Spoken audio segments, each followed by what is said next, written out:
జానకి కలగనలేదు రాముని సతి కాగలనని ఏనాడు. రాముడు అనుకోలేదు జానకి పతి కాగలనని ఆనాడు.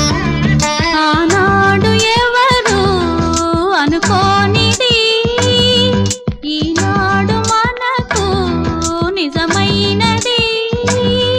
ఆ రామాయణం మన జీవన పారాయణం. రాముడు అనుకోలేదు జానకి పతి కాగలనని ఆనాడు.